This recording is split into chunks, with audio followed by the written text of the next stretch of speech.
Welcome,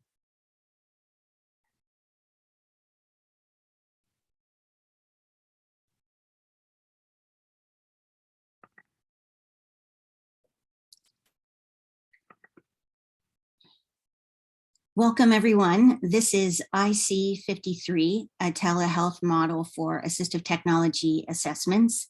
I am Nancy Augustine. I have the privilege of moderating today's session, and I will provide the CEU code at the end. Before we get started, please remember to mute yourself, and you can put your questions in the chat feature. We will hold questions to the end. There will be enough time at the end of the session to address your questions. And now I'll turn it over to Kaila and Jody, your presenters for the session. Wonderful. Good morning, everyone. Thank you guys for joining in. We're gonna get our screen shared and we'll be with you guys in a second. All right.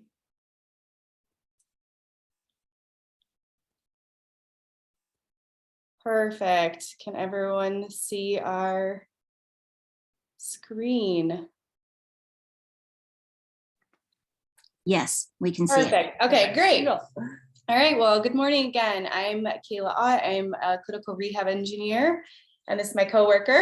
I'm Jody Bastien. I'm an occupational therapist and the AT program coordinator at the Denver VA Hospital. Yeah, so we work here at the Denver VA, which is part of the VA Eastern Colorado healthcare system. So here's our little disclosure. Today, we're going to be talking about a telehealth model for assistive technology assessments. And so just a quick overview of some of our learning objectives that we're going to cover today. So understanding the benefits of using telehealth for assistive technology assessments, stating 3 advantages for utilizing this telehealth model for service delivery, and differentiating the areas of assistive technology that can be assessed remotely in our home. Finally, we have describe environmental conditions for using this telehealth technology in the home. So for our agenda, we're just going to kind of go through some background. We're going to kind of talk about generally what telehealth is, which I'm sure everyone is super familiar, but just a little overview, kind of what assistive technology is and what areas that we cover as a team here at the Denver VA. We're going to talk about the process of our telehealth AT assessment, and then also our telehealth AT follow-up, which is kind of a big portion of our service delivery model here. We're going to go through a case study with one of our patients, and then we're going to kind of wrap it up with, benefits and considerations of this whole process. So as everyone knows, in the beginning of 2020, March of 2020, healthcare facilities were really forced to limit our in-person appointments, including our specialty services, due to the potential risk of COVID-19 transmission. So the dilemma really arose on how to provide the necessary assistive technology services without in-person assessments for fragile populations. So here in the Denver VA Spinal Cord Injury and Disorder Center, we cover diagnoses of spinal cord injury, but also ALS and MS. So some of these are really sensitive cases, and trying to revisit our practice and how we can continue providing those things. So we wanted to make sure our patients didn't miss out on those services during this time. So looking at kind of just generally what this telehealth system is, obviously it's to deliver healthcare and health education and health information services via remote technologies. And we really found, and lots of studies out there found, that telehealth services really help to improve access and continuity of care by providing an effective and convenient modality for both patients and providers to use. So within the VA system, we are super, super fortunate to work in a system that's so supportive and groundbreaking with telehealth and providing a method for continuing to provide our veterans with the care that they need. So from 2016, there were about 702,000 veterans that were seen via telehealth. And that number kind of continued to grow by a little bit, 900,000 in 2019. Once the pandemic hit last year in 2021, over 2 million veterans were seen via telehealth. So a huge growth in numbers from before the pandemic to now, and we just expect that number to continue to grow.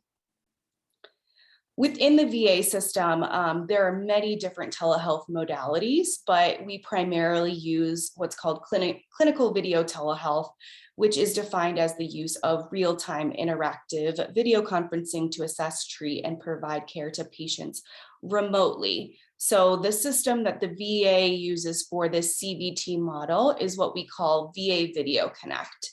And this is a secure portal that can be accessed on a phone, a tablet, or a computer between clients and their care provider. So while this is the system and the process that we use within the VA healthcare system, not everyone's platforms are going to be the same. So, and not everyone's guidelines for how they can conduct telehealth will be the same. So we have a little reference here. It's for all of our OTs out there in the group, but just a really good reference source to kind of view your local state guidelines as to the most appropriate method and billing information for these telehealth services. Jody's going to take over for a little bit. All righty. So we want to go and define what assistive technology is. We're very fortunate here in Denver that we get to specialize in this area. And so thought we'd take the moment to kind of talk about what it encompasses. So as defined, it can be any item, piece of equipment, or product system, whether acquired commercially, off the shelf, modified, or customized, that is used to increase, maintain, or improve functional capabilities of individuals with disabilities. Simply put, the AT Act of 2004 said it best: any service that directly assists an individual with a disability in selection, acquisition, or use of assistive technology device. And this is what we do day in, day out, and we want to share it with you and talk about it. Okay, there are many areas of AT, and while different facilities might focus on some, we wanted to share kind of what we primarily see in our clinic and what we focus on, both in clinic and then obviously over telehealth. So some of the topics that we talk about are phone and tablet access, computer and laptop access, alternative and augmentative communication, abbreviated AAC, seating and mobility, our wheelchair users, mounting and positioning of devices, environmental control units, emergency call access, electronic cognitive devices, and electronic aids to daily living. And we're just exploring adaptive gaming. So since we are doing this routinely, we wanted to share kind of the approach we take when we're doing a telehealth AT assessment. When we're considering this AT assessment, we follow a general guideline for the overall plan of care, starting with the AT initial assessment. You know, the caveat here is that sometimes this is done in person, but we'll delve into that a little bit later of how we conduct that. But I wanted to give you that plan of care because this all helps set and manage those expectations of our clients. So after our AT initial assessment, on our model, we mentioned here the 30-day follow-up. Mostly because on here is that if we, after our assessment, we have to identify equipment and we don't have it, we are following up with our veterans to make sure they received the equipment in a timely fashion so that we can begin that training.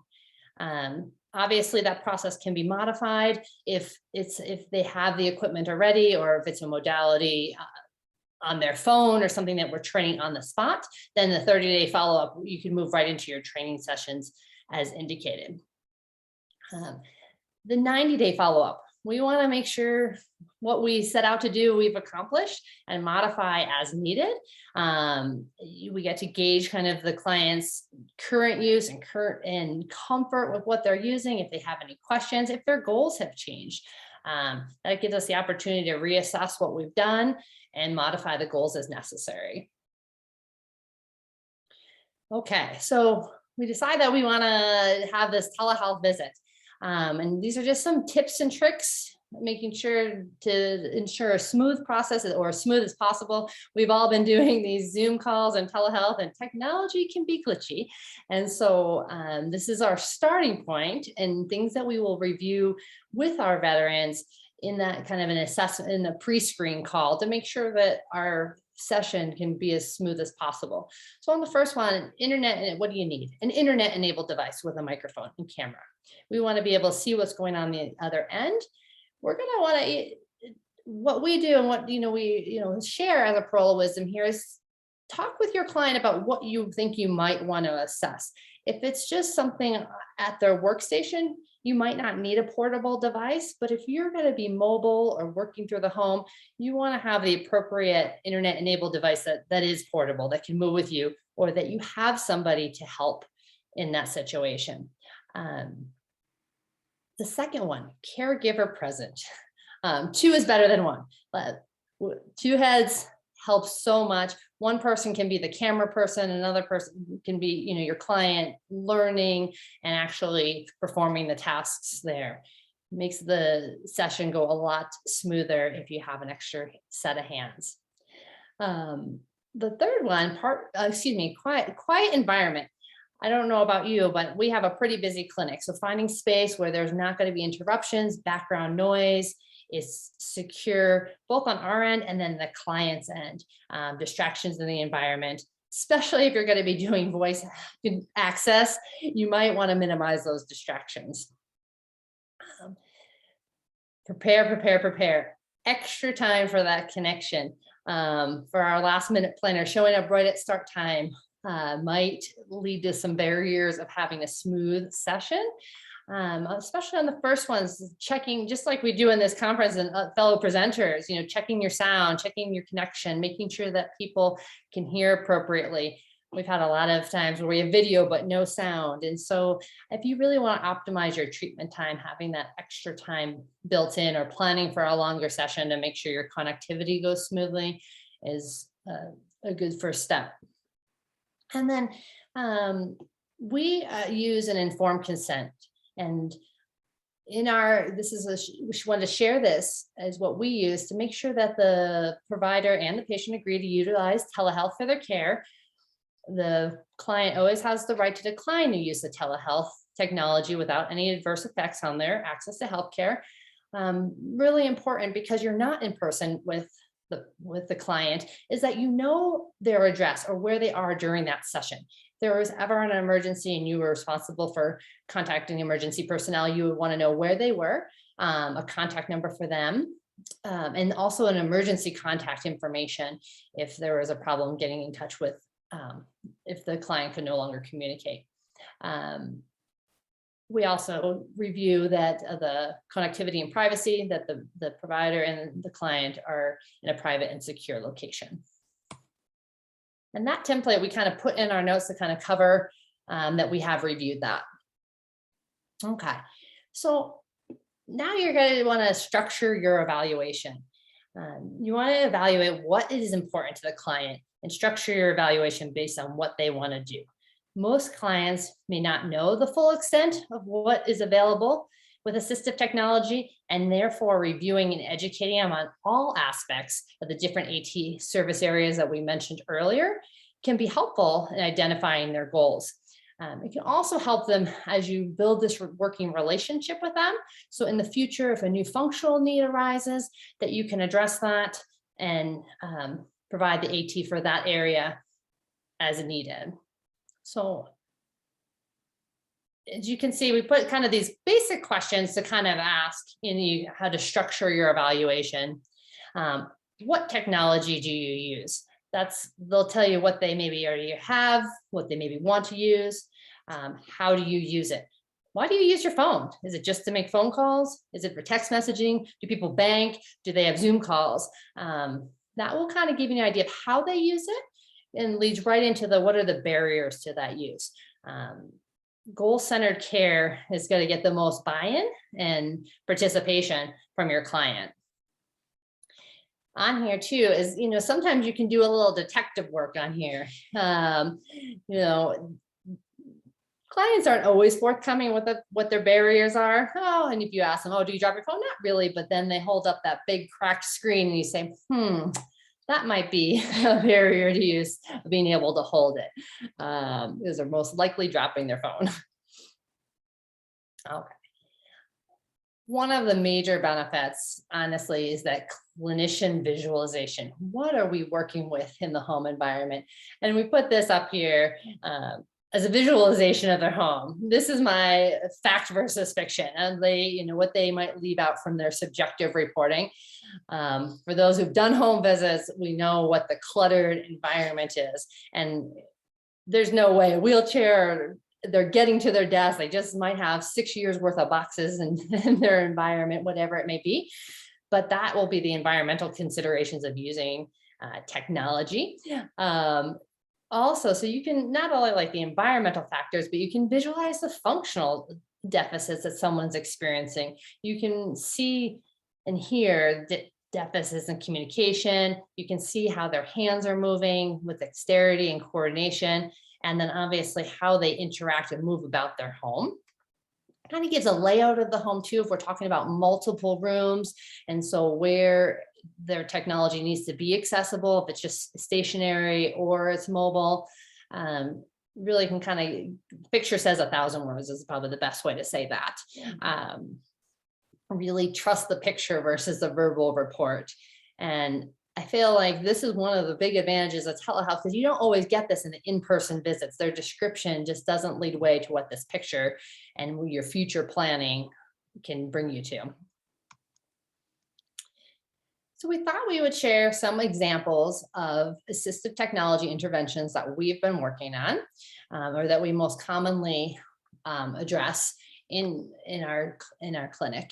So starting with phone and tablet access, there are, this is where us as educators can really work with a client who is not familiar with what their device can do. There are so many built-in accessibility and setup options on our devices. Phone, for example, I challenge you all to kind of take out your phone and play around in these accessibility systems, look online and study some of what these things are. So readily available now, what can be available. I mean, from simple things like font size, and the orientation to make the keyboard bigger, layout of a home screen. Is it cluttered and they can't pick their web browser because there's too much other stuff? I can say, on mine, I will never use TikTok on my phone. And so get that app picture out of there, make it simple. Other things like the touch accommodations, like ignore repeat on iOS or bounce keys on Android. There's sticky keys, hold duration, all those people who have maybe tremors and multiple taps on a screen, setting that so that if they do have a multiple tap, it doesn't recognize that, it just recognizes it one. You can set the timing on that. So based on what your client has identified as a deficit, or what you might see from your visual in their home, you can make some of those recommendations. Another key that we kind of look at is positioning of the device.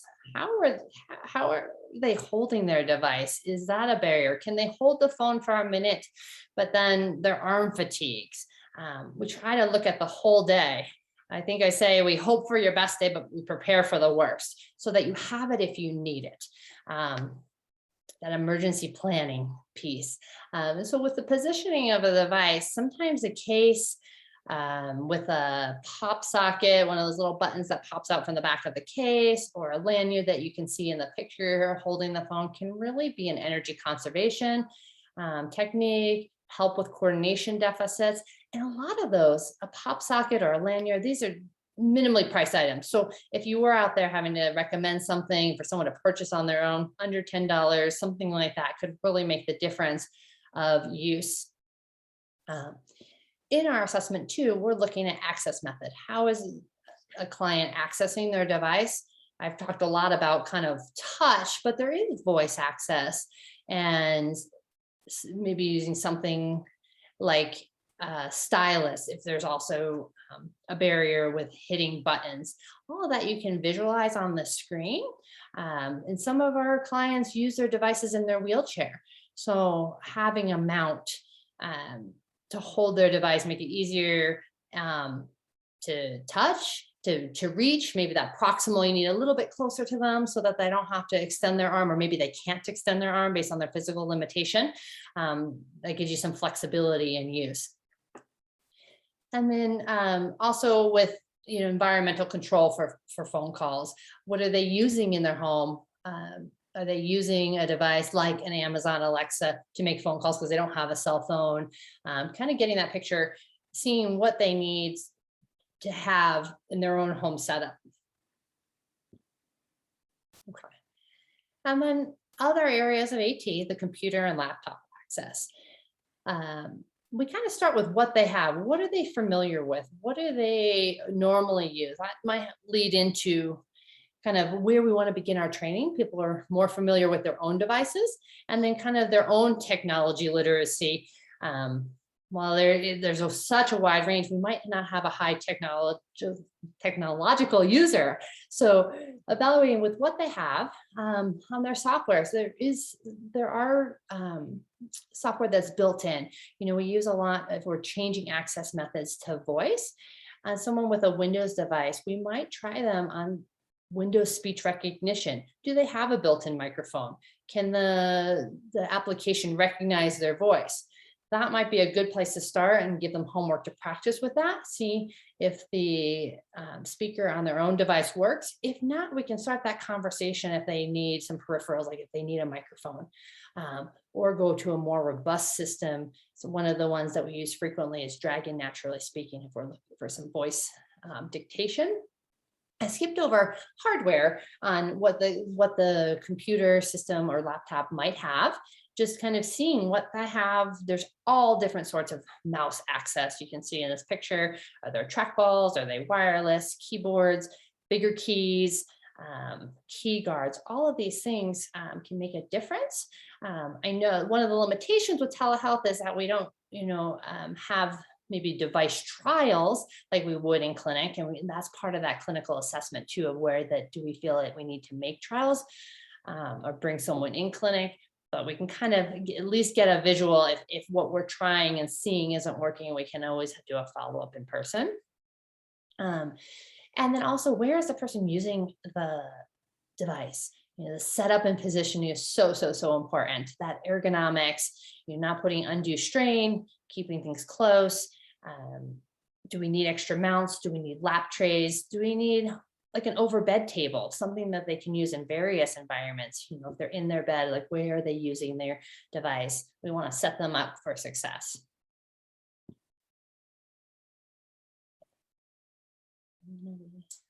Oh, okay. We were divvying these up. So, and then we'll continue on. Sorry, the alternative and augmentative communication. When it comes to communication, we consider kind of that low tech to high tech approach, because technology is bound to fail, and our low tech option is kind of our insurance policy. People forget paper and pen, dry erase boards, adaptive pens. Those are all pretty basic things that are given someone a voice to communicate if they aren't able to verbalize their needs, wants. And then if we move up the ladder a bit, and we're really evaluating where someone is at in their care continuum. If they're mobile, do they need portability? That's also going to go into where they use their technology. I wanted to share some of so for our folks that have communication barriers in their speech, we're using a lot of text-to-speech applications. One of the ones that we use frequently is Speech Assistant on Android. It's free, so text-to-speech output, you can make categories, things like that, to really help get someone on board. If this is the first time that they're using a device to communicate, something they already have their cell phone. One application might be a great way to start, see their buy-in, see how they're using it. Of course, there's full-blown systems that are all, integrated systems, but this is a kind of a good way to see if someone's going to use a device and if it works for them. You can check in over telehealth frequently to see how is it going.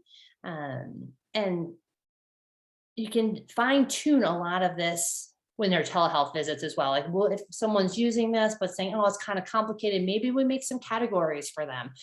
We kind of are always identifying those barriers to use because we don't want device abandonment. We don't want someone to think, oh, this is too hard. And that quick check-in that telehealth allows us can kind of problem solve on the fly to make more buy-in for using technology. One thing that we put a reference on here as well, I forgot to mention it. So for low tech communication boards are a great option for somebody, pre-saved phrases on a card stock essentially. And there's a free digital download on Talk to Me Technologies. That's a kind of a great reference. We tend to give people a handful of them, keep them in their backpacks, keep them by the bed, so that if their device doesn't work or it's not readily available, they might be able to point, look, be able to communicate. We want everyone to have their voice. Awesome. So next we're going to kind of just talk a little bit about our environmental control unit. So this is really where having that telehealth visit is so helpful, being able to see what's already in their house. And you want to see what they're using. When you talk to someone in clinic, they might say, oh, I have 4 lights in my living room. But in reality, they might only use the one lamp that's next to their recliner that they never want to move from. So our goal can be really structured around that one area because that's the one that they want to control. We can look at built-in options that their TV provider already has, right? We know that there's so many different TV providers out there now that have the little voice like talk button on the remote, or they have apps now that you can control your TV, change your channels, view your guide from your phone or from your tablet, which all makes it very easy to make these on the fly, like accessible modifications because it's so commercially available now.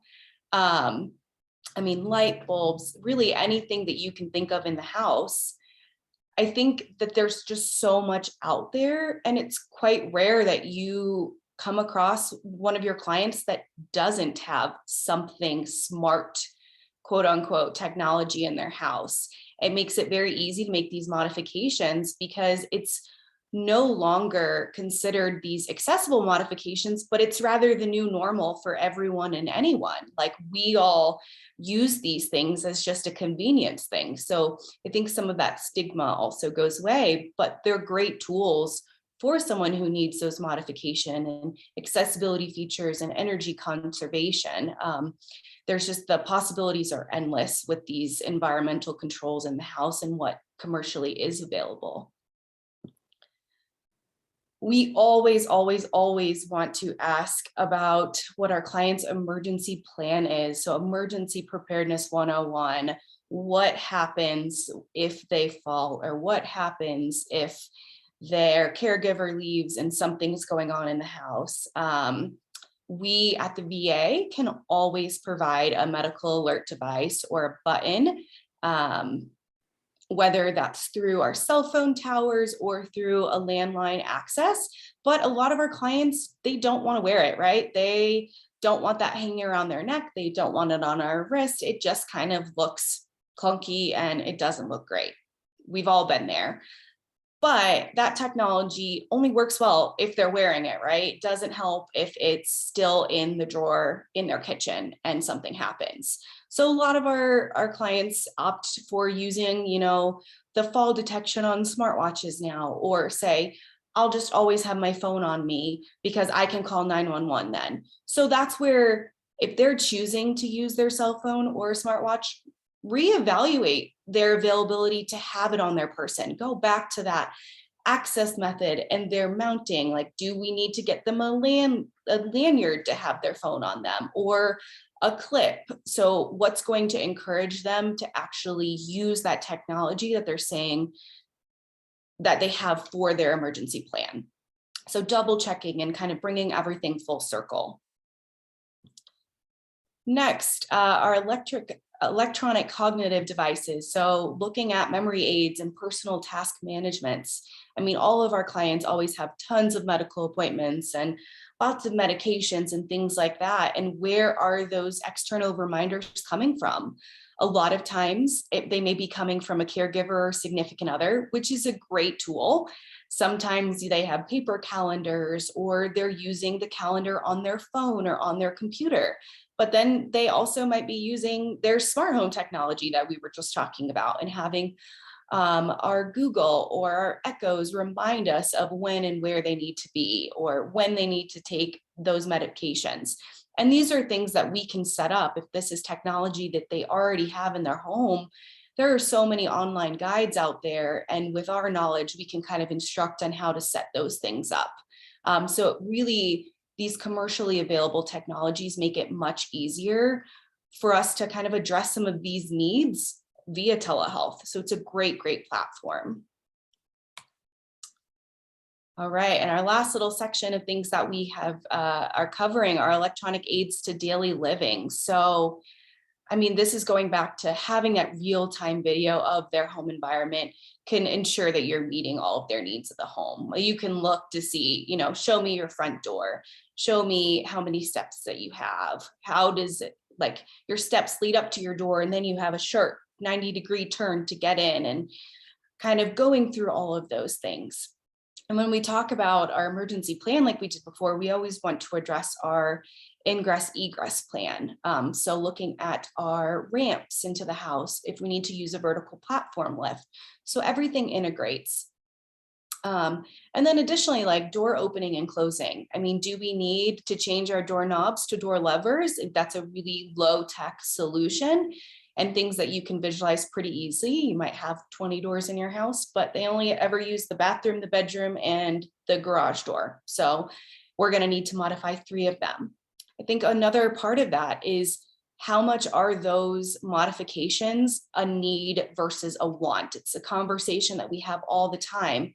I mean, of course, ramps, setups of ramps might be clunky and they might take up your whole front yard, but is it possible? Right? A vertical platform lift might not be absolutely necessary. You just might not like the look of having a ramp.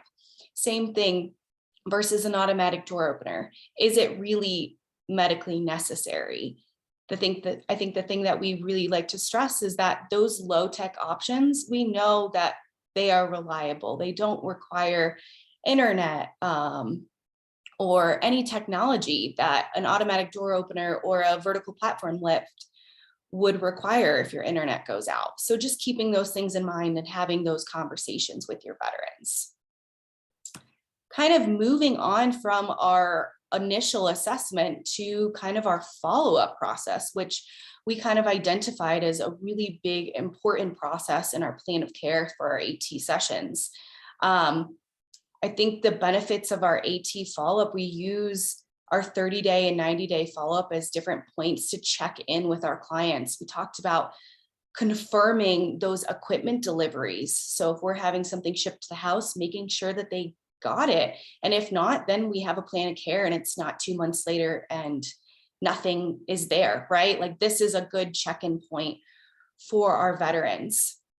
And then we can, you know, just see how everything's working for them. If everything's great, wonderful. Like, keep using it, keep trucking along. We'll check in with you in 90 days. But if not, let's reassess our goals. Let's figure out what modifications we can make and what other things that we can do to make them use that technology a little bit more effectively or efficiently. It's that re-intervention if we need to. And then lastly, kind of, you know, with the theme of ISS, outcome measures will show our value, right? We started employing our outcome measure here at the Denver VA to kind of track some of our veterans process or progress, and also, you know, show how we're doing and how effective we are with our treatment. So with that, we kind of deployed our 90-day follow-up tool. So this is our 90 days after we've kind of finished our training and intervention. And these are kind of the things that we talk about. So, you know, reviewing our goals and what equipment and technology that they've received is a great point to start. You know, healthcare facilities all have different accrediting bodies, and a lot of them are pushing for more of a focus on utilizing these outcome tools to track quality and effectiveness of our services. So in Denver, we use this just to kind of review, but then we also have kind of this next part of our tool, which goes to rate our efficiency on a scale from 1 to 5 in each one of these areas of AT that we cover here as a team. And this can be really used as a pre and post outcome metric to track our clients' changes before and after the interventions to see if it actually did make a difference, which is wonderful. But if you're not really looking for too much of a pre-post and you just want to kind of look at our post-intervention, we have kind of our last process, which looks at, are you satisfied with the interventions provided, the adaptations provided? Are you actually using them? If not, why? And that's what goes back to, re-intervention from there, reassessing why aren't we using the technology? And then did the training provide your issued equipment enable you to meet your goals? And lastly, has your quality of life improved, right? We're always hoping for the interventions to improve someone's quality of life and allow them to do something that they haven't been able to do or easier than they were able to do it before.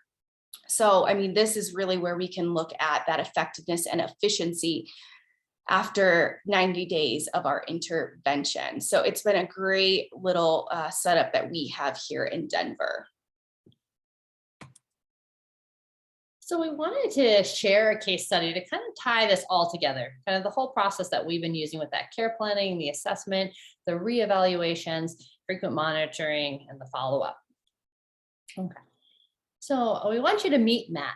Matt is one of our veterans that we've been following for some time now. We met him when he was diagnosed with ALS in 2019. Just a little bit of background about Matt. He's a younger gentleman. When we first met him, he was ambulatory, no obvious deficits, maybe a tremor in his arm. Currently, he is wheelchair bound. His condition has progressed. He's using his power wheelchair for all of his mobility needs. His upper extremity strength is grossly 2 out of 5. He has grip, but it isn't measurable. He was previously employed as an aerospace engineer, so he's a very intelligent gentleman and very tech savvy. But since his condition has progressed, it is very much a challenge for him to get into the clinic. He relies on his sister, his caregiver, to get him there, and she works full time. So we have done many telehealth visits with Matt to kind of be able to bridge that gap, or as needs come up, we follow up pretty routinely with him. So currently his equipment that he does have, he is in a Permobil M3 power chair. We issued him a Microsoft Surface Pro tablet and put Dragon Naturally Speaking on there. He's big into his emails, into the dictation piece. Some of our prior training was setting up Dragon on telehealth and getting the microphone paired, and it was some really great sessions. And he does use an Android cell phone, and he has a phone mount on his power chair. One of the part of our video, we have full disclosure, we have set up his phone with mouse simulation on the wheelchair. And so in one of our follow-ups, we check in with him. We kind of identified and could see that it's getting a little bit hard to hit that trackpad for him and have mouse access on his tablet, even with that proper positioning as our condition has progressed. So we can jump in. We're going to share a video with you of kind of how our session went with Matt, of just kind of getting his buy-in to reviewing his goals, that he still really wants to be able to use his computer independently. And I apologize on this video. It's a little bit hard to hear him, so I turn up your volume to hear him. I'm sorry, it's not the best quality of the video. One of the other things that I will say, just kind of on that assessment process, we know when we work with Matt, he's really tech savvy and he does it, but his family is home. So we have him, if we need to, if there's something he can't do, he calls them in and they kind of pop in and make their guest appearance, help him with the task we're working on and come back. But for the most part, he's pretty self-sufficient. So yeah, let's share this video with you. You can kind of see our session. So Matt, it sounds like the joystick on your wheelchair is working well for the phone to operate it. Do you want to pair that to work the mouse on your computer? So I can have so this joystick controller will work with both? Yep, exactly. There's my phone and the laptop. Exactly. There's two mouse options. That would be awesome. Okay, sweet. Yeah, that would be cool. Yeah, there's mouse 1 and mouse 2. I know we already have mouse 1 paired. So we'll do it similarly like we did before. I think I can walk you through the steps. Just let me know if you need help or we need to get one of your family members. But let's give it a try. Okay. All right. Let's So try it. on your wheelchair joystick on that screen, the upper left corner, there's a button and there's a little wheel that looks like it's a settings button. Go ahead and push that. Okay, hang on just a second. I need to hold it down to get the settings, right? Yes. Okay, I'm in settings. Okay. If you use the joystick and scroll down in the down direction, there's something that should be called Bluetooth. Right? Okay. Now give that a right arrow over. Okay. And then do you see where mouse 2 is? I see mouse 1 is on. Okay. Mouse 2 is off. Okay. Go down to mouse 2, do a right arrow, and it should turn it on. Okay, it says on now. Okay, great. And then after that, you can scroll down to exit. It should be down at the bottom. Okay, I'm back to settings. Okay, and go down to exit again. So you exit back to your kind of that home screen on your display. Okay, I'm back at the speedometer screen. Perfect. Now, I think you go through kind of your mode button to go through your different settings. Is that right? That's right. Okay. So just like you go into that, the Bluetooth, the screen to use the mouse for your phone, I want you to get onto that screen, okay? Okay, I've got Bluetooth devices, mouse 1 and mouse 2. Great. Perfect. So what we're going to do now is go into like a pairing mode. We need to make your wheelchair discoverable for the computer, okay? Okay. So what I'm going to have you do, and I'll tell you what it is first before you do it, but you're going to push forward on the joystick for about 15 seconds, and then you're going to hear a beep. Right after you hear that beep, you're going to pull on the joystick in the reverse direction and hold it there for 15 seconds until you hear the next beep. Then we'll go onto your computer and we'll kind of pick in the settings to turn on the Bluetooth in your computer. Are you okay with that? Sure, let's try it. Okay. So go ahead and push that joystick forward and hold it there for 15 seconds. Okay, hang on just a second. Okay. Do I need to be on mouse 2 and then right? Because when I go up, it just goes back and forth between mouse 1 and mouse 2. Okay. So do I need to select mouse 2? I would be on mouse 2, yes. Okay, now it's all right. Now I'll try and go forward. Okay, yep, and hold that All right, forward. now I'll hold it. Okay.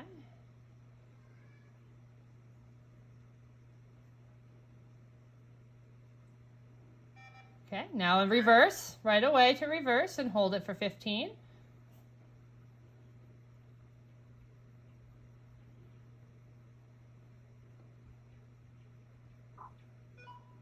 Great. And now I see the Bluetooth icon. Great.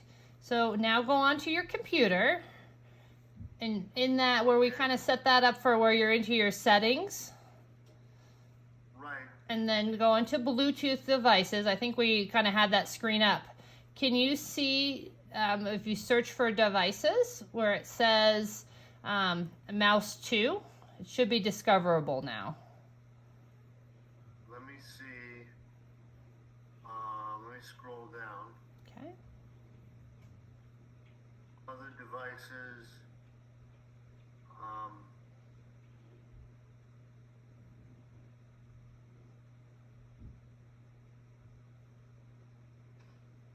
Bluetooth is on.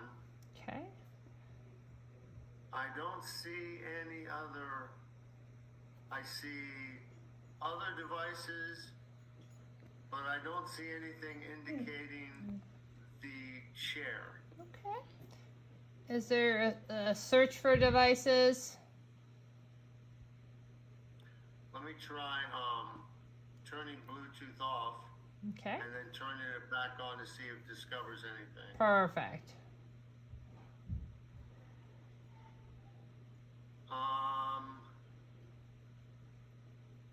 Bluetooth and other devices. I don't see anything indicating the chair. There's So no, I'm wondering if I did something wrong. that's okay. We can check again. You want me to try? I see the Bluetooth flashing on the chair control. Can you still see me? Yep, I can still see you. It doesn't say Permobil or Mouse 2. No, it doesn't. It doesn't show that anywhere on here. Matt, are you searching for a new device? Well, I'm on the Bluetooth and other devices screen. How do I search for a new device? There should be a little plus button that says add or pair a new device. Do you see that? Oh, there we go. Perfect. Can you click on that? Bluetooth. Make sure your device is turned on. Discoverable. Here it is, mouse 2 input. There you go. Can you Perfect. click on that one? Yep, it's connecting. Okay. Wonderful.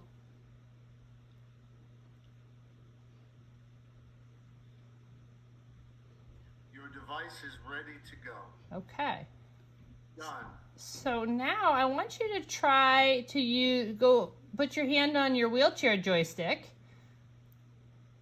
and see if that moves the mouse on your computer screen. Oh, that is so cool. That is so cool. Yeah. Check it out. Yeah. So, all right, now I can drive with the joystick as the cursor. And how do I do like a single or a double click now? Yeah, so on your joystick, if you want to move your mouse to a place that you want to left click, you give your joystick a quick left nudge and that will initiate your left click. If you want to do a double left click, just do a double left nudge. And similarly for your right click, you're going to give a quick right nudge. Let's practice. Oh, and then then the menu comes up. Exactly. Sweet. This is awesome. Sweet. So go to pick something you want to open, Matt. Like if you want to go into like your browser, your internet browser, or something that's not open, it could be a Word document. Try practicing, get that down, that nudge of kind of what that is to make the click. Oh, sweet. Now I can, and if I have to use the cursor to like input text, I can select it. And now, oh man, this is so cool. It's just like a mouse controller. Exactly. And I think that joystick's in a better position for you to operate than trying to reach up for your desk and a mouse. Yeah, it's a lot easier than trying to use that pad with my fingers. I can just use my whole hand on the joystick.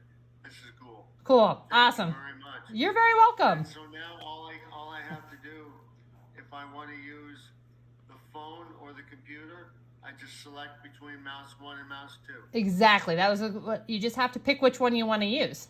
So you have those two options saved in there. Thank you. You're welcome. Awesome, Matt. Thanks so much. Yeah. We're happy that this is working out. Thank you all very much. You're welcome. Enjoy.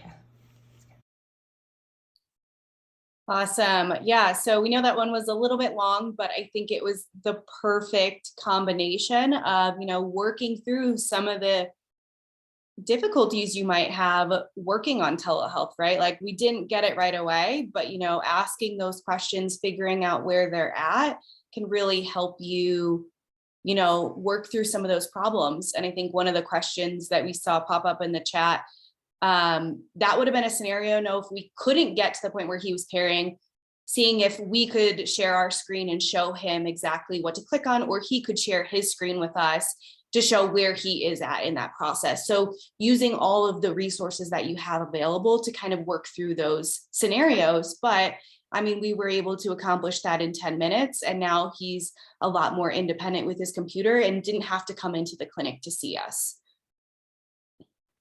Anything else for that one? Perfect. So I think we're just gonna, So Matt, it sounds like There we go. Again. That's wonderful, but Yes. this isn't enough, right? Just kind of like getting towards the end and just reviewing kind of all these benefits and considerations of using telehealth for these types of assessments. So, like I said, we were able to address that need real time and troubleshoot through the process. He didn't have to come into clinic. It was simply a pretty quick appointment with him, and we were able to reach those goals. A lot of what Jody talked about before, that visualization versus verbal report, being able to lay eyes on their home environment and how they're interacting with their home environment can be so much more beneficial than what the client and their caregiver are telling you about their home when they're in clinic. Another really, really big benefit is that flexible scheduling. You might be able to do a 30-minute appointment, like right before you see somebody else, and that's a time that works and you can get those things taken care of. And if you don't get everything accomplished in one visit, you can do another video visit pretty easily. So there's a lot more flexibility there. I think you have some more effective interventions, right? Where someone's like, I think I have an Apple computer. I don't have it here with me. Well, if you're in the home, you can actually have them show you what they have, right? So now you have exactly what they're using and making your solutions and your interventions based off of what's physically there. A lot of what we talked about, those follow-ups, routine follow-ups, being able to check in with them a lot easier, just makes it a lot better. Minimizing travel, right? We can make those sessions and not have them come into the clinic. Obviously, with COVID, minimizing that risk for exposure is an obvious benefit of all this, especially when you're working with at-risk patients. And then for us in the VA, a telehealth visit, we can bill that as a face-to-face encounter. It's not like a telephone encounter. So our billing side of things is set up very well for that. On the other side of things, some consideration. Obviously, diagnosis is a big one, right? Some people are just going to have a easier time or a harder time depending on, what their functional capabilities are. That kind of leads into if they have a caregiver, but if they don't, how do we address that when they need some assistance? Cognition, can they follow those step directions while they're on that session? There's the obvious limitation that everyone really talks about, that lack of hands-on treatment, or the therapist or the clinician not being able to get hands-on, but also not being able to try devices in the home. Sometimes we're able to make that work, but sometimes we're not. What technology they have available? Like, do they even have an internet-enabled device, or are they one of our clients that just has an old flip phone and that's about it? So you have to obviously address those things. And then lastly, like we know with telehealth or with these Zoom meetings, technical difficulties, they're bound to happen. It's something that you just need to be aware of. So I think one of the other caveats that we have with all of this is that most of the clients that we are seeing for telehealth visits have already been seen or evaluated in person during one of our team clinics. So whether it's our annual evaluations for our spinal cord or our ALS clinic. So we do have a basis, and some of those hands-on range of motion tests or manual muscle tests have already been done, and we kind of have a good picture before we're seeing them on telehealth. Okay, so it's kind of summarizing all of this. While telehealth shouldn't replace all in-person visits, it can be a tool for successful treatment interventions and helping clients reach their goals in a more efficient manner. Really ask the questions, because you'll get the answers. What technology do they want to use? Why can't they use it? Really pry, because you can make a big difference in getting their buy-in, getting success, getting that continuity with all of their devices, and follow them while their needs change. We're very familiar with telehealth and doing AT interventions and familiar with the technology, but I encourage all of you just to try it. Think outside the box of what else you can do. Maybe it's not your practice to ask about what they use for their phone, but it might be something you put into now, helping them be more independent. Those little wins, as you can see with Matt too, those little wins along the way go a long way to continuing to support someone to be as independent as possible. In these, you really just gain so much information for real-time environment to help you develop your treatment plan, and sometimes in these too, people are a little nervous, you might not have all the answers, and it's okay to get back to someone, say, hey, I want to follow up with you. I'll get back to you in this next visit. Hey, can I talk to you on Thursday? Set something up on the fly. They're really quite easy once you get in the hang of it to get these scheduled routinely. When Kaila was talking about the barrier to travel, a lot of these veterans would say, I can't get into the afternoon. I have to get my caregiver. I have to get up. I need transportation. But I can see them in their bed at 8:30 in the morning because all those barriers are removed. So we hope that we've convinced you that telehealth is a great tool to have in your toolbox. And we love to turn it over to some questions. We saw some in the chat come through. I know that there was one about, I just kind of caught it with my eye about the range of motion. How do you assess range of motion and manual muscle testing? I very much the visualization. Show me you put your arm up, put it up. Can they raise it full? I'll say approximately on there to get my range of motions, but I'll put them through the same gamut that I would if they're in front of them. Yes, I don't have a goniometer on them to get exact that they're 143 degrees of elevation, but I can approximate, about 130, 140 and seeing that. Same with manual muscle testing. Do they have anti-gravity? If they do, and they can hold it there, I know they're above a 3/5, so that's how, it could be within a functional limits. Can I have them lift something quickly, like their water bottle or something like that to get a judge? I'll be very just on the fly. It's a gross measurement. Sure. I can't tell if it's a 4- versus a 4+, but I can kind of get some general things, look at functional reach, those kind of things. So yeah, not not that hands-on like you have in clinic, but I can get a good approximation. I can't even get my word out. I can get a good idea of it and then reflect that. Definitely talk about it to see, because if they can't hold their arm up, you can say in your assessments, like they definitely have a decrease in strength or range of motion. Mm-hmm. I think one of the other questions that came through was who does the 90-day follow-up and how do we build that into our workflow? So we do that ourselves. We just kind of have our own little system of where each one of our clients that are being followed by our AT program are in the process, whether we're at our initial evaluation, whether we need to do our 30-day check-in, whether we're in the middle of training sessions. And then after we finish our training and we kind of quote unquote are completed with that, we put them in our 90-day follow-up category and schedule or put in a return to clinic order for a telehealth visit to check in with them 3 months later. So we're doing that. We're going through those questions that we showed you on our template to kind of document that and put that in our clinical documentation, so we have reference of it. And to piggyback on what Kaila said too, when we're doing those initial outreach, we explain to our clients kind of what they can expect from us, so that through the training, what that follow-up check that they got the equipment, we know it's 30-day, but we are about that. But we're going to check that they got the equipment. We're going to do the training, and then we will follow up with them. They can't get rid of us yet because we want to make sure it's meeting their needs, and as well as always being available. So that's really just the method that we made for our program. Yeah. And I So think we have about 3 minutes left. So if we can round out the session with some questions. You probably saw there were a lot of great comments in the chat as well, with some suggestions and compliments for the work that you've done. And while I have the floor, if you don't mind, I will provide the CEU code, which is 20QIXV. So it's 20QIXV, and it's not a 0, it's an O, and it's not a 1, it's an I. So I'll put that in the chat. But, really great session. And I think you might have time for one more quick question before the end of the session, but thank you again, everyone.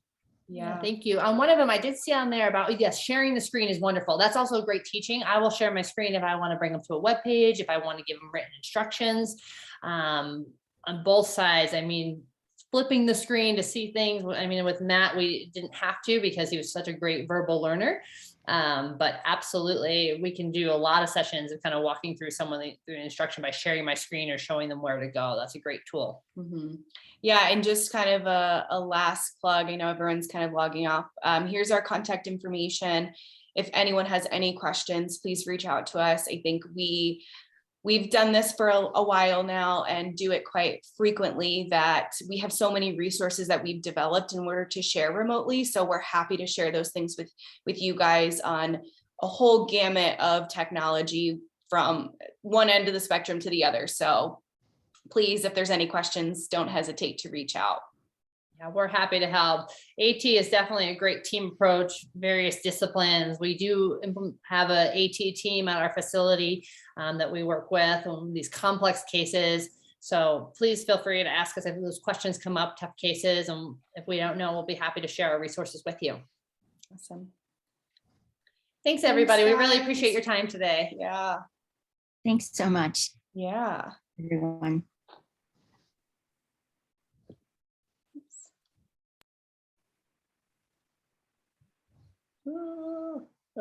I think we're not sharing anymore. Thank you both very much. Yeah. Oh, Session. I think we're on break now, right? We have lunch break. Yes. For us, it's like breakfast break here, but That's right, Yes. coffee break. yeah, Great to that's what happened yesterday. It was like so early. I was like, I guess I'll make breakfast now. Like, Thank you so Yep, much. I think I'm What a- gonna grab some lunch. yes. perfect. good. Julie, Thank you, Nancy, guys. thank you so much. We really appreciate your help. Yeah. Privilege. Take care now. Yeah. Talk to you bye-bye. soon. Bye.